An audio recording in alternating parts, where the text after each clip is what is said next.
ओम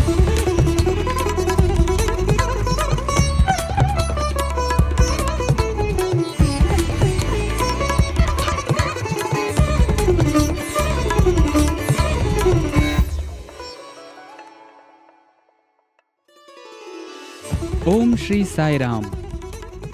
साई प्रेम वाणी के हमारे आज के प्रसारण में आप सबका हार्दिक स्वागत है। आज हम आप सबके लिए लेकर आए हैं सुमधुर कार्यक्रमों की मनमोहक कड़ी।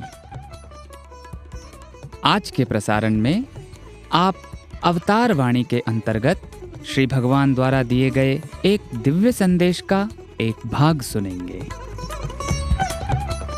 तो चलिए कार्यक्रम का शुभारंभ करते हैं।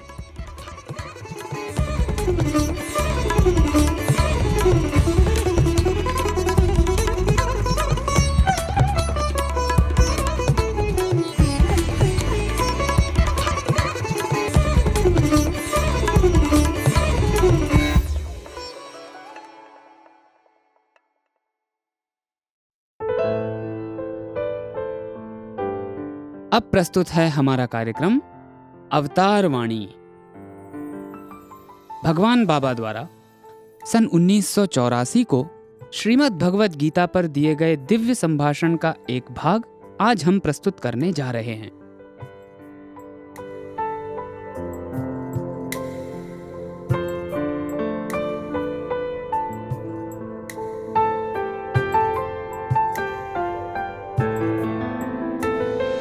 ప్రేమ స్వరూపులారా, లేకపోతే యుద్ధం చేయడానికి వెళ్ళిన వాడు యుద్ధమే చేస్తారు కానీ ఇంకే విధమైన పనులు చేయడానికి వీలు లేదు.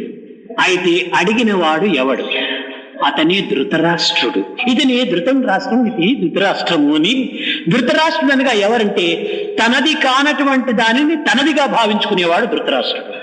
युद्ध करने के लिए जो गए हैं उनके युद्ध के अलावा और कुछ करने की संभावना ही नहीं है। प्रश्न किसने किया? वही धृतराष्ट्र थे। अर्थात धृतम इति राष्ट्रम धृतराष्ट्रम, अर्थात जो अपना नहीं है उसे अपना मानने वाला ही धृतराष्ट्र है। దేహము తాను కాదు, తాను కానటువంటి దేహము తాను అని భావిస్తున్నాడు. ఇంద్రియములు తాను కాదు, తాను కాని ఇంద్రియములు తాను అని గర్విస్తున్నాడు. అనగా తనది కానటువంటి రాజ్యమును తనదిగా భావించుకునేటువంటి వాడు ధృతరాష్ట్రుడు. కనుక ఎవరు ధృతరాష్ట్రులు అనగా అందరూ ధృతరాష్ట్రులే. తనది కాని దేహాన్ని తనదిగా భావించుకుంటున్నారు, తనది కాని ఇంద్రియాన్ని తనదిగా భావించుకుంటున్నారు. वह देह नहीं है, परंतु देह न होते हुए भी स्वयं को देह मान रहा है। वह इंद्रिय नहीं है, जो इंद्रिय नहीं है फिर भी स्वयं को इंद्रिय मानकर घमंड कर रहा है। राज्य जो अपना नहीं है, परंतु उस राज्य को अपना मानने वाला ही धृतराष्ट्र है। अतः कौन धृतराष्ट्र है? सभी लोग धृतराष्ट्र हैं, जो स्वयं देह नहीं हैं लेकिन स्वयं को देह मान रहे हैं, जो स्वयं इंद्रिय नहीं हैं लेकिन स्वयं को इंद्रिय मान रहे हैं। దాని నిమిత్తమై అనేక విధమైనటువంటి సోహమోహములకు గురి అవుతున్నారు. కనుక ప్రతి ఒక్కరు కూడా నువ్వు ధృతరాష్ట్రుడి. ఆ ధృతరాష్ట్రుడు అనేటువంటి అంతర్ధృతరాష్ట్రునికి ఆధారం చేసుకొని ఈ హృదయ క్షేత్రమునందు ఈ మంచి చెడ్డల యొక్క సంబంధమైనటువంటి ఒక యుద్ధములే ఇదే మహాభారత యుద్ధముగా భావించుకుంటూ వచ్చారు.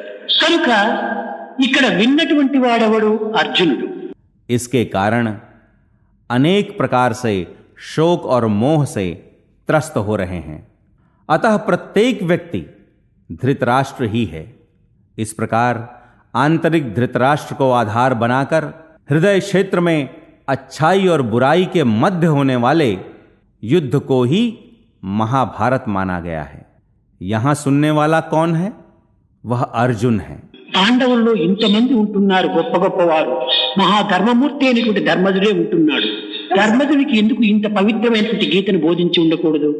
అతనికి సర్వబలములు కూడా ఉంటున్నాయి. పూరి భుజబలము, బుద్ధిబలము, గతబలము ఉండేటువంటి వాడు చూస్తామంటే భీముడు ఉన్నాడు కదా. భీముడికి కూడా ఎందుకు బోధించకుండకూడదు? అయితే అర్జునికి మాత్రమే ఎందుకు బోధించాలి? पांडवों में एक एक अत्यंत महान है। धर्म की साकार मूर्ति साक्षात युधिष्ठिर हैं। युधिष्ठिर को इतनी पवित्र गीता का उपदेश क्यों नहीं दिया गया? उनके पास अनेक शक्तियां थीं। भुजबल, बुद्धिबल और गदा का बल देखा जाए तो भीम है, उन्हें भी उपदेश दिया जा सकता था। तो फिर केवल अर्जुन को ही क्यों उपदेश दिया गया? దీనిని కూడా మనం గీతలో మొట్టమొదట కొంచెం గుర్తించాలి. ధర్మజుడు మంచివాడే, ధర్మమూర్తి. అయితే అతనికి పూర్వతాపము లేదు, పశ్చాత్తాపం ఉంది. అనగా ముందు జరగబోయేటువంటి దాని గురించి తాను ఏమాత్రం కూడాను విచారించడు. జరిగిన తరువాత అయ్యో ఈ విధంగా జరిగిపోయింది అని విచారిస్తాడు.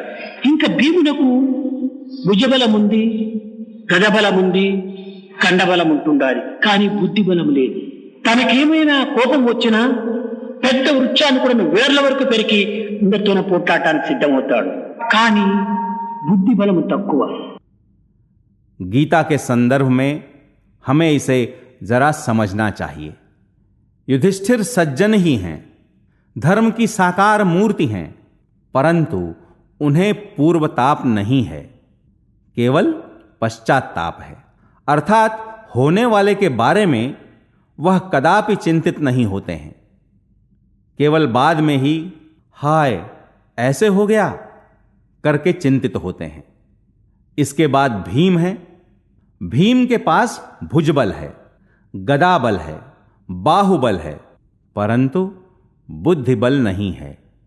यदि उन्हें क्रोध आता है तो तुरंत किसी बड़े से पेड़ को जड़ से उखाड़कर लड़ने के लिए तैयार हो जाते हैं, परंतु बुद्धि बल कम है।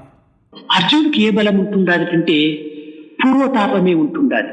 అర్జునుడు చెప్పాడు యుద్ధములకు పూర్వమే, కృష్ణ ఇంతమంది బంధువులందరినీ మిత్రులందరినీ చంపి ఈ రక్తపు కూడు భుజించుట కంటే నేను బిచ్చమెత్తడానికైనా వెళ్తాను, నేను యుద్ధం చేయనన్నాడు. ముందుగానే పూర్వతాపమే తాను అనుభవించాడు. अर्जुन को देखा जाए तो उन्हें पूर्वताप ही है। इसीलिए अर्जुन ने युद्ध से पहले ही श्री कृष्ण से कहा, हे कृष्ण, इतने बंधुओं, इतने मित्रों को मारकर उनके खून से सने भोजन खाने के बदले मैं भीख मांगकर गुजारा करूंगा, युद्ध नहीं करूंगा। उन्होंने पहले ही पूर्वताप का अनुभव प्राप्त किया। ధర్మరాజు అట్ట చేయలేదు.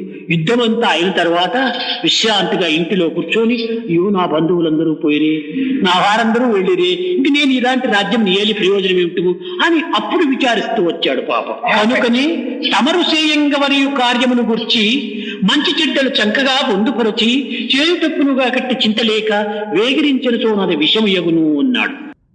युधिष्ठिर ने ऐसा नहीं किया।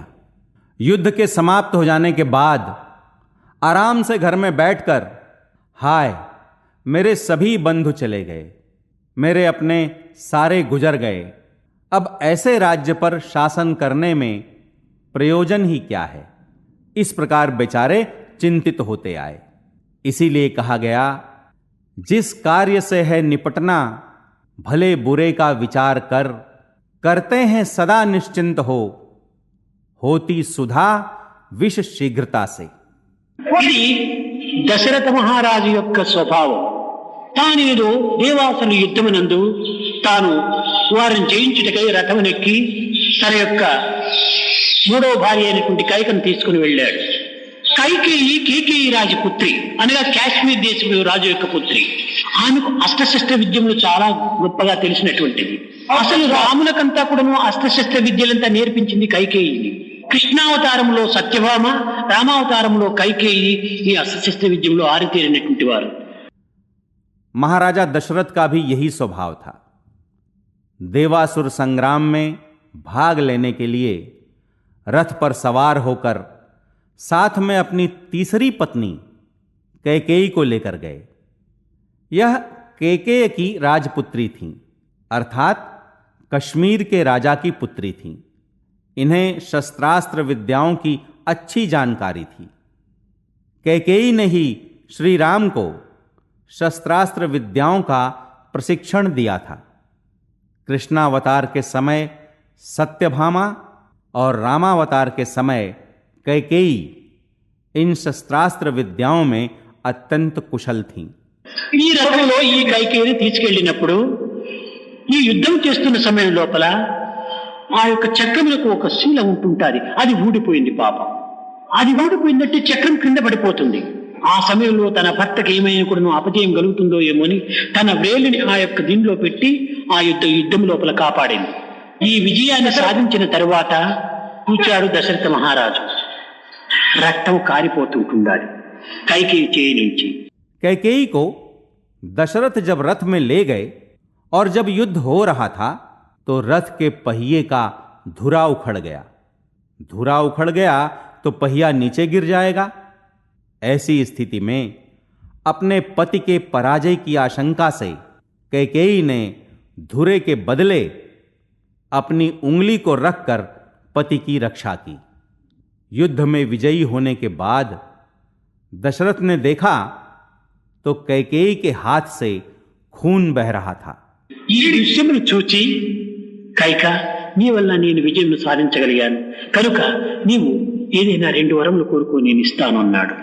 అనగా ఆ సమయము చెప్పలేదు, ఆ కోరికలు చెప్పలేదు.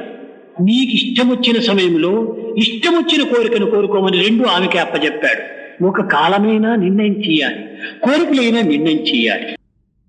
दशरथ ने जब यह देखा तो कहा, कैका, मैं तुम्हारे कारण विजयी हुआ हूं, इसलिए मैं तुम्हें 2 वर देता हूं। उन्होंने न समय ही निर्धारित किया न वर के बारे में कुछ कहा। अपनी इच्छा के अनुसार इच्छित समय में वर मांगने का अवसर उन्हें ही दे दिया। कम से कम समय को निश्चित करना चाहिए था अथवा वर को। కనుకనే ముందు వెనుక యోచించకుండా వరం ఇచ్చేసేసినాడు. ఆమెకు ఇష్టం వచ్చిన సమయంలో ఇష్టం వచ్చిన కోరికలే కోరుకుంది. అప్పుడు ఎవరు తప్పు? కైక తప్ప, దశరథుని తప్ప? దశరథుని తప్పు. కనుకనే వేగిరించిన చోనది విషయం యగును అన్నాడు. తొందరపట్టము కొన్ని విషయం లోపల చాలా ప్రమాదం అవుతుంది. आगे पीछे विचारे बिना ही वर दे दिया।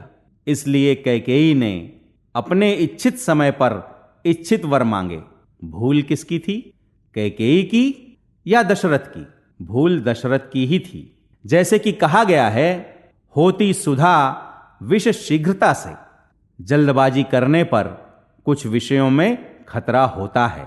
అదే విధముగానే ఇక్కడ అర్జునుడు యందు ఉండినటువంటి యొక్క ప్రభావం చేత, ప్రేమ చేత అర్జును యొక్క తత్వాన్ని కూడాను ముందు వెనుక యోచించకుండా కృష్ణుడు ఏమాత్రము పని చేయలేదు. కనుక అర్జును యొక్క ముందు వెనుకలు యోచించి తదుపరి ఈ విధంగా తాను యుద్ధములకు సిద్ధమయ్యాడు అర్జునుడు. ముందు వెనుక యోచించి, అనగా యుద్ధము లోపల ఎంతమంది బంధుమిత్రులు పోతారో ఇదంతా జరిగిన తర్వాత నేను ఎవరి కోసం యుద్ధం చేయాలి, ప్రజలే లేనప్పుడు నా యొక్క రాజ్యం ఏమిటి అని ఈ విధంగా కూడా ముందు రాబోయేటువంటి విషయాన్ని యోచిస్తూ వచ్చాడు. కనుక పశ్చాత్తాపం కాకుండా పూర్వతాపంతో నిండినటువంటి వాడు అర్జునుడు. इसी प्रकार अर्जुन के प्रति निहित प्रेम के कारण श्री कृष्ण ने बिना सोचे विचारे कुछ भी नहीं किया। अर्जुन भी अच्छी तरह से सोच विचार कर ही युद्ध के लिए तैयार हुए। घटने वाले विषयों के बारे में उन्होंने पहले ही विचारा कि युद्ध में कितने सारे बंधु और मित्र मारे जाएंगे। यह सब कुछ हो जाने के बाद मुझे किसके लिए युद्ध करना है? जब जनता ही नहीं होगी तो फिर राज्य कैसा? अतः अर्जुन पश्चाताप से नहीं प्रत्युत पूर्व ताप से भरे हुए व्यक्ति हैं। ఈ పూర్వతాపం ఎలాంటి వారికి వస్తుందంటే పరిశుద్ధ హృదయం కలిగినటువంటి వారికే వస్తుంది. అందువలనే అర్జున అనగానే పవిత్రము, ఒక పరిశుద్ధము అనేటువంటి హృదయం కలవాడు అని అర్థం. శ్రీశైలము అనేటువంటిది ఇక్కడ దగ్గరగా ఉంటుండాలి. అక్కడ కూడాను మల్లికార్జున భ్రమరాంబ అని ఉంటుండాలి. ఈ మల్లికార్జున భ్రమరాంబ అంటే ఏమి వీరి అర్థం ఉంటుంది? పార్వతీ పరమేశ్వరులు అని చెప్తుంటారు. మల్లిక అర్జున అనగా మల్లి అంటే జాస్మిన్, ఒక మల్లె పువ్వు. जो लोग विशुद्ध हृदय वाले होंगे उन्हीं को यह पूर्वताप होता है। अतः पवित्र एवं विशुद्ध हृदय वाला ही अर्जुन शब्द के अर्थ हैं। श्रीशैलम यहां से बहुत निकट में ही है। वहां मल्लिकार्जुन और भ्रमरांबा हैं मल्लिकार्जुन और भ्रमरांबा का अर्थ क्या है?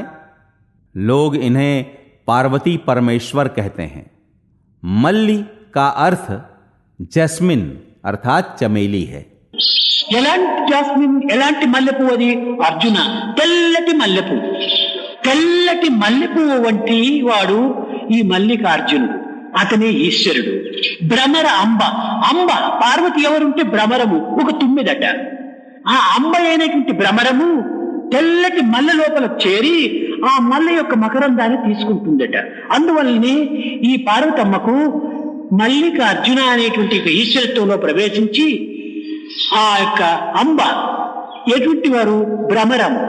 కాబట్టి భ్రమరాంబ పార్వతి అనగా భ్రమరంతో కూడినటువంటిది పార్వతి. తెల్లటి రంగుతో కూడినటువంటి మల్లె పువ్వులో ఉండినటువంటి మకరందము ఈశ్వరుడు. కనుక ఈ మల్లె పువ్వులో ఉండినటువంటి మకరందాన్ని కోలేటువంటిది కనుక అర్ధ రైట్ గా ఉంటుండాలి. ఆమెకు అర్ధ భాగం లోపల అధికారం ఉంటుండాలి. దీని అర్థమును పురస్కరించుకొని శ్రీశైలంలో మల్లికార్జున భ్రమరాంబ అని పేరు పెట్టారు. कैसी चमेली? अर्जुन के समान सफेद चमेली। यह मल्लिकार्जुन सफेद चमेली के समान है, वही शंकर हैं। भ्रमरांबा अर्थात पार्वती हैं। पार्वती कौन है? वह एक भंवरा है।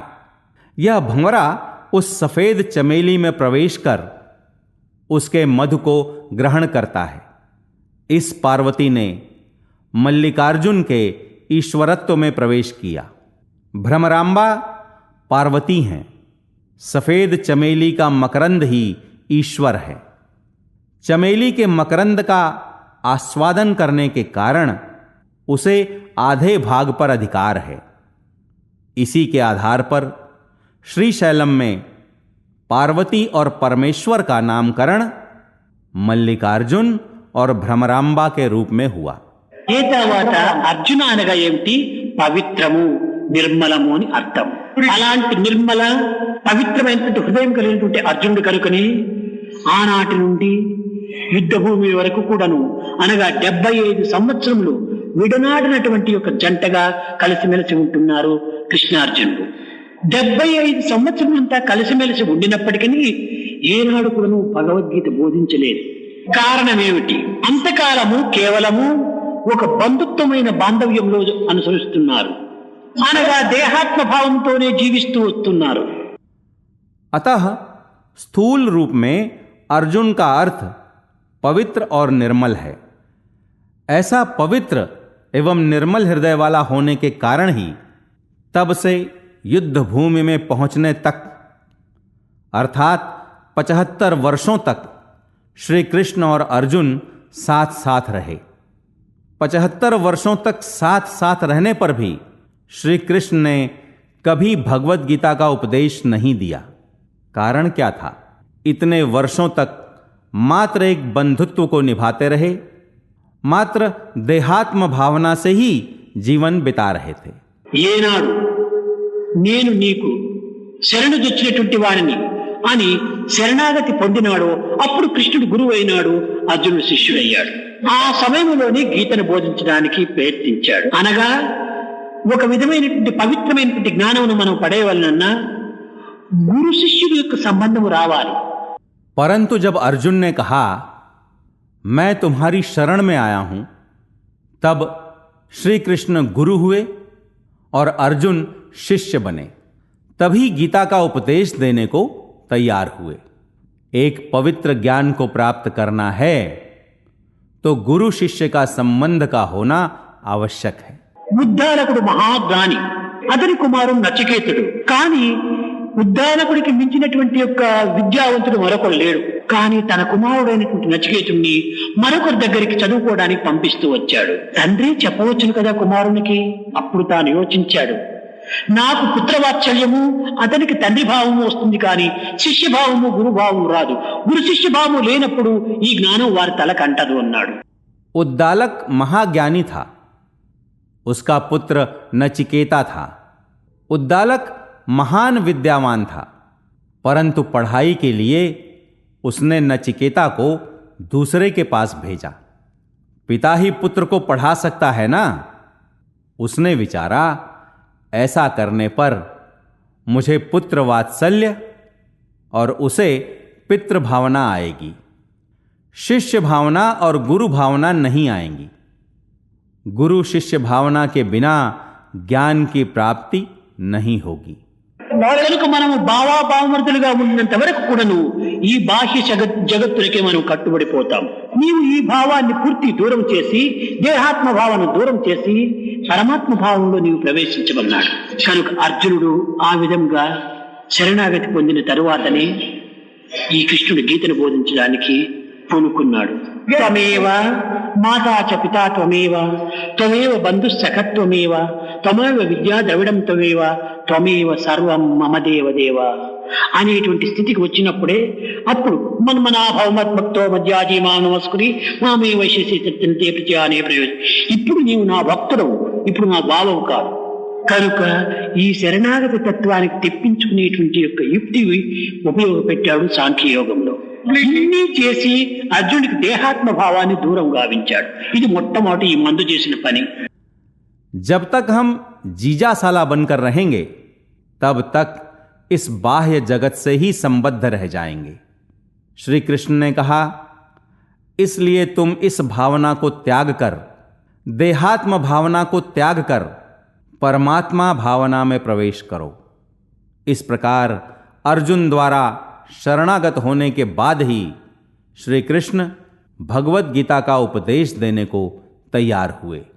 त्वमेव माताच पिता त्वमेव त्वमेव बंधुश्च सखा त्वमेव त्वमेव विद्या द्रविणम त्वमेव त्वमेव सर्वम मम देव देव। ऐसी स्थिति को पहुंचने के बाद ही श्री कृष्ण ने मन्मना भव मद्भक्तो मद्याजी मां नमस्कुरु मामे वैश्यसि सत्यम ते प्रति जाने प्रियोसी में। इस प्रकार अर्जुन को शरणागत भावना में लाने की युक्ति को सांख्य योग में उपयोग में लाते हुए श्री कृष्ण ने कहा, अब तुम मेरे भक्त हो, जीजा नहीं। इतना कुछ करने के द्वारा अर्जुन की देहात्म भावना को दूर किया। सबसे पहले यही किया। నిజంగా దేహాత్మ భావం ఉండినంత వరకును ఈ కర్మ మార్గమో ధర్మ మార్గమో భక్తి మార్గములో హృదయంలో ప్రవేశించదు. ఈ శోక దుఃఖములు అనగా మోహములు హృదయంలో నిండిపోయినాయి. ఏమి లేని బుర్రలోన ఏమైనా చేర్చవచ్చు. ఏమేమో నిండి ఉన్న తలబుర్రది ఖాళీ అగునా? తలబుర్రది ఖాళీ కాక ఇలా సుకృతము నింపనగునా? ఒక టమ్లర్ లోపల నిండుగా నీళ్లు పోసుకొని దాంట్లో పాలు పోయాలంటే ఏ విధంగా పాలు పోయడానికి వీలవుతుంది? నీళ్లను పారబోయాలి, పాలను ప్రవేశపెట్టాలి. కనుక అర్జున, నీవు శోక మోహంలో చేత నీ హృదయాన్ని నింపుకున్నావు. వీటిని ముందు పారవేయి, తదుపరి నా యొక్క జ్ఞానం అనేటువంటి యొక్క దీని రసమును దాన్ని నింపుతానన్నాడు. यथार्थ में इस देहात्म भावना के रहने तक ये कर्म मार्ग, धर्म मार्ग और भक्ति मार्ग हृदय में प्रवेश नहीं कर पाएंगे।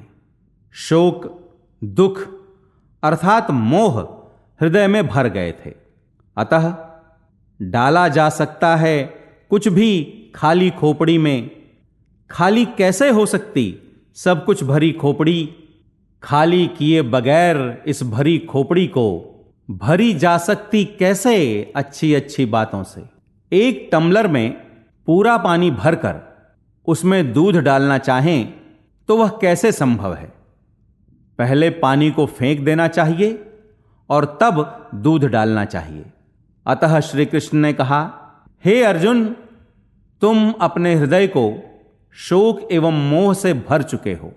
पहले उन्हें फेंक दो, तभी मैं ज्ञान रूपी रस से उसे भर दूंगा।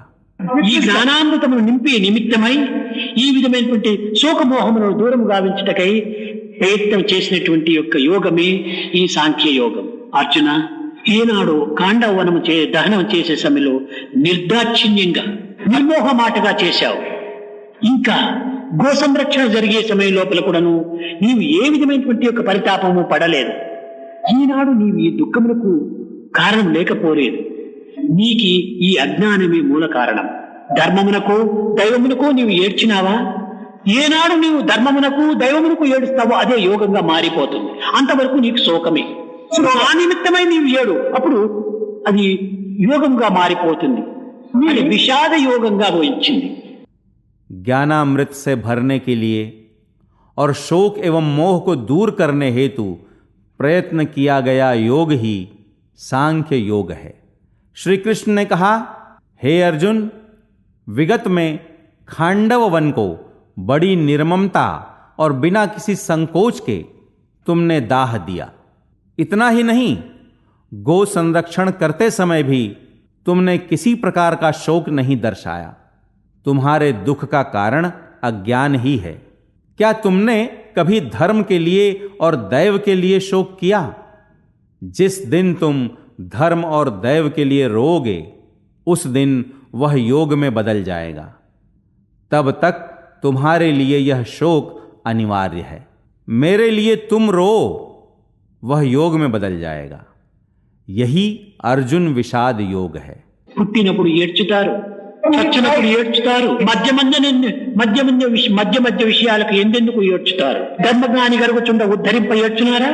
మనం ధర్మజ్ఞాని నిమిత్తమై దానిని ఉద్ధరించడానికి తగినటువంటి ఏడుపులు మనలో రావాలి. కనుక దేనినైనా మనం సాధించాలనుకుంటే ధైర్యంగా, సాహసంగా మనకు హృదయాన్ని అభివృద్ధి పరచుకోవాలి. కనుక మనం క్షుద్రమైనటువంటి యొక్క ఈ మనో దౌర్బల్యాన్ని మనం అభివృద్ధి గావించుకోరాదు.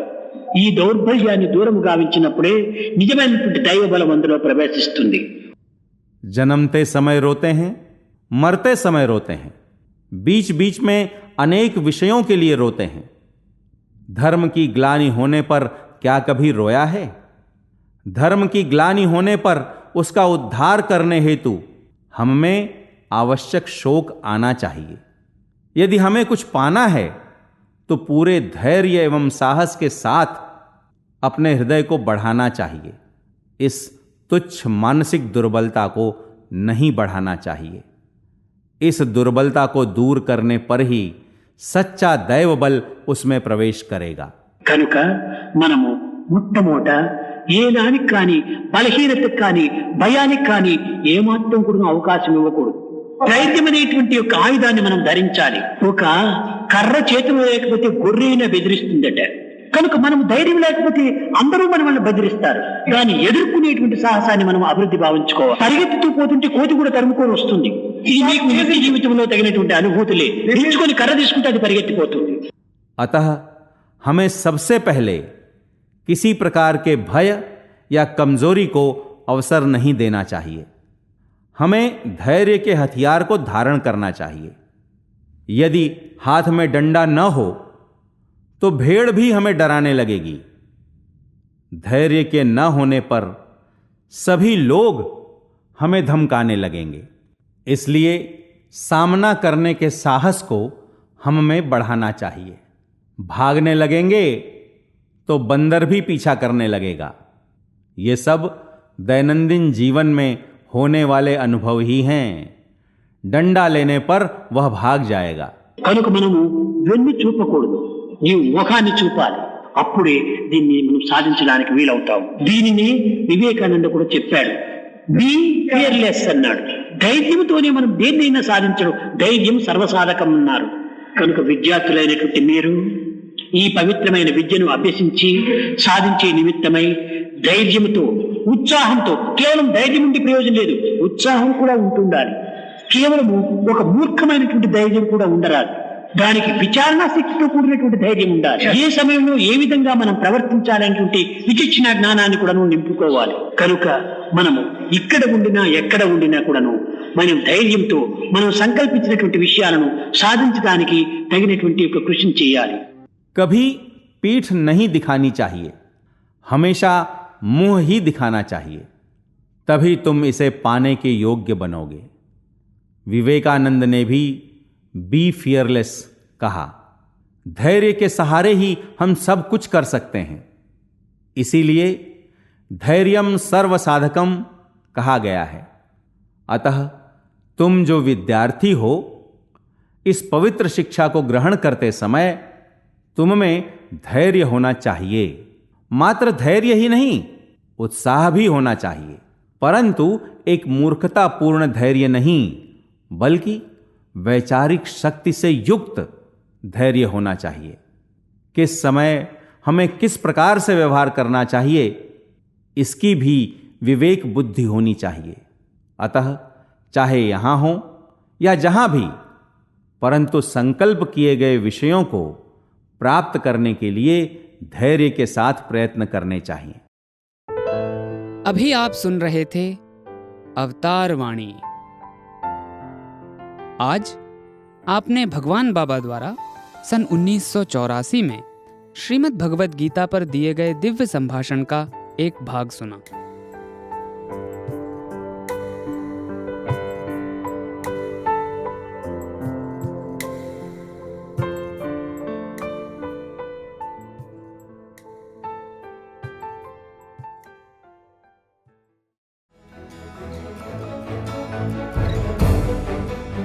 इसी के साथ हमारे साईं प्रेमवाणी कार्यक्रम के इस प्रसारण को हम यहीं विराम देते हैं। आशा है हमारा आज का कार्यक्रम आपको पसंद आया होगा। अपने सुझावों को हम तक जरूर भेजें। हमारा व्हाट्सएप नंबर है 9393258258 93 258 258। हिंदी भाषा में हमारी ये सभी प्रस्तुतियां YouTube पर भी उपलब्ध हैं। इन्हें वहां देखने या सुनने के लिए हमारे YouTube चैनल को सब्सक्राइब करें और कमेंट बॉक्स में अपने सुझाव देना न भूलें। हे स्वामी, आप दिव्य पिता हैं, हम आपके अंश। हम में गूंजें गीता के स्वर, स्वार्थ मोह न हमें बांधे कभी।